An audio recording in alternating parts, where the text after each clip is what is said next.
നമസ്കാരം, ഞാൻ സുധാ നെടുങ്ങാടി.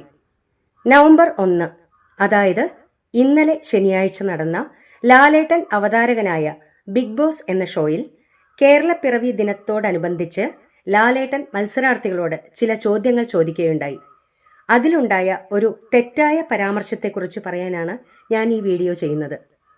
ആദ്യത്തെ മലയാള നോവൽ ഏതാണ് ഷാജു? കേരളത്തിൽ നിന്ന് ആദ്യത്തെ മലയാള നോവൽ ഷാബുമാൻ, മലയാളത്തിലെ ആദ്യത്തെ നോവൽ?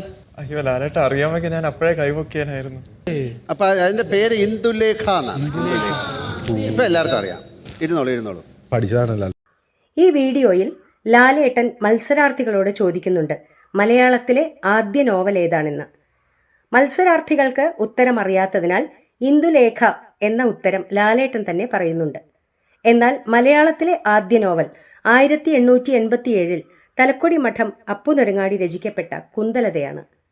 ഇന്ദുലേഖ കുന്തലതയ്ക്കു ശേഷം 1889 രചിക്കപ്പെട്ടതാണ്. ജനലക്ഷങ്ങൾ കണ്ടുകൊണ്ടിരിക്കുന്ന ബിഗ് ബോസ് എന്ന ഷോയിൽ തെറ്റായ പരാമർശം നടത്തിയ ലാലേട്ടൻ ഇത് തിരുത്തി പറയേണ്ടതാണെന്ന് അറിയിക്കുന്നു.